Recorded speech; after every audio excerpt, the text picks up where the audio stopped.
Thanks for joining us on this edition of Real Life. I'm Eric Godfrey. In Revelation 13, verses 16 to 18, it says this: He required everyone, small and great, rich and poor, free and slave, to be given a mark on the right hand or on the forehead. And no one could buy or sell anything without that mark, which was either the name of the beast or the number representing his name. Wisdom is needed here. Let the one with understanding solve the meaning of the number of the beast, for it is the number of a man. His number is 666. Unless we have had our heads in the sand or just woke up from a 20-year nap, we all know the time is short for the rapture of the true church out of this earth and the revealing of the Antichrist to take place.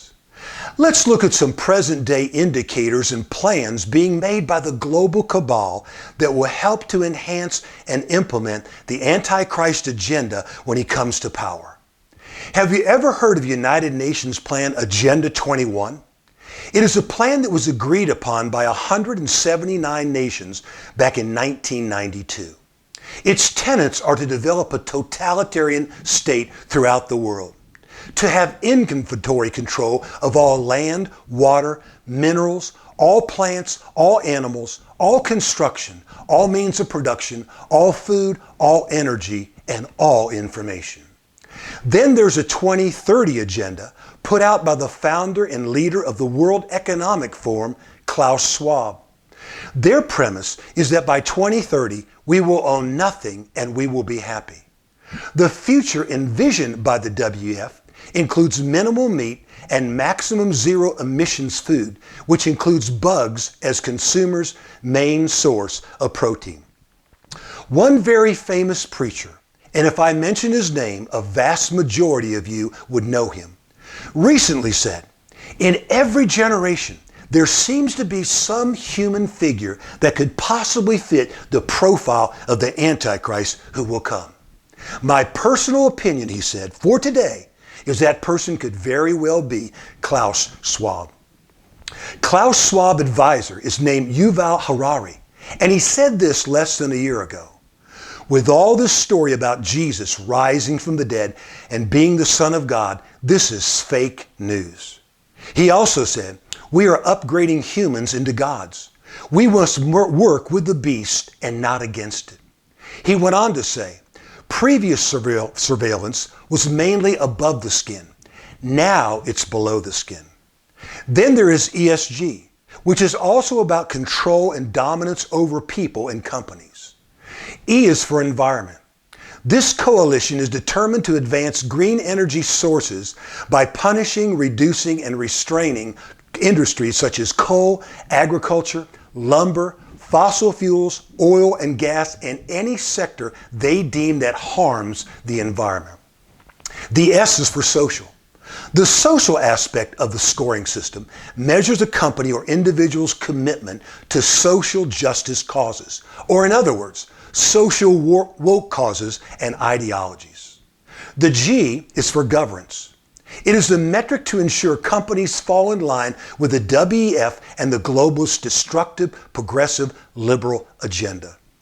Kevin Roberts of the Heritage Foundation said, ESG poses a clear and present danger to the American way of life, the soul of our nation, and every sector of our economy. Have you heard of smart cities or 15-minute cities? The 15-minute city aims to reorganize urban space around work, home, community, and amenities. The idea is that every need is fulfilled within a 15-minute walk or short bike ride. The ultimate goal of these smart cities or 15-minute cities is to move populations into concentrated city centers and clearing them out of rural areas. In the WEF's own words, this rearrangement of cities is absolutely about climate change. Smart cities will use big data and the Internet of Things to collect data, which in the process will pose serious privacy risks to individuals.